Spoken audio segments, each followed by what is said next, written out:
దావీదు మందసం వస్తూ ఉంటే మందసం ఎదుట ఏఫోదును ధరించి శక్తి కొలది దేవుని సన్నిధిలో నాట్యమాడాడు. లోకంలో యవన బిడ్డలు ఉంటారు చూడండి, ఆడు సుక్కేసాడంటే గంతులేస్తాడు. కానీ దావీదు ఎక్కడ గంతులేసాడో తెలుసా? సుక్కేసి గంతులేలా, సినిమా పాటలు పెట్టుకొని గంతులేలా. ఎక్కడ గంతులేసాడో తెలుసా? దేవుని మందస్సు ఎదుట శక్తి కొలది తాను గంతులు వేసి. ఈరోజు వాక్యం వింటున్న యవన బిడ్డలారా, నీ జీవితంలో దేవుని సన్నిధికి వచ్చి ప్రభువుని ఆరాధించేటప్పుడు శక్తి కొలది నీ పూర్ణ హృదయంతో, నీ పూర్ణ మనస్సుతో దేవుడు నీవు దేవుడు ఏకమైపోయే అంతగా శక్తి కొలది ఆరాధించిన అనుభవం నీకుందా? దేవుని సన్నిధిలో ఆత్మపూర్ణులై పరిశుద్ధాత్మ భాషలు పొందుకొని హృదయమార ఆరాధించిన ఆ శ్రేష్టమైన అనుభవం నీకుందో లేదో ఒకసారి చూడు.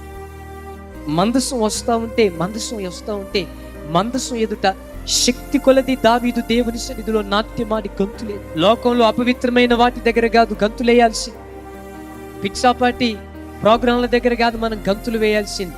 ఓ క్రైస్తవ యవన బిడ్డ, దేవుని సన్నిధిలో గంతులు వేసేవారిగా ఉందరుగాక. మిమ్మల్ని గురించి మీ అమ్మ నాన్నలు ఏం చెప్పాలో తెలుసా?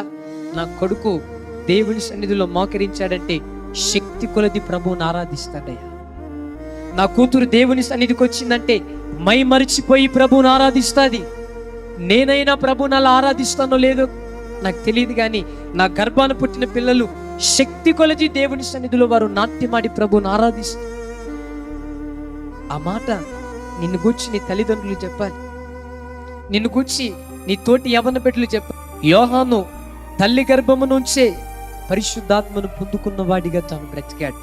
ఈరోజు వాక్యం వింటున్న యవన బిడ్డలారా, మీలో ఇంకా ఎవరైనా పరిశుద్ధాత్మను పొందుకోకపోతే ఒక మాట ప్రభువుని అడిగాను, దేవా దావీదు శక్తి కొలది మందస్సు ఎదుట గంతులు వేసినట్లుగా ఆత్మతో నన్ను అభిషేకించి గంతులు వేసి కృప నాకు దయచేయని కోరుకుందాం.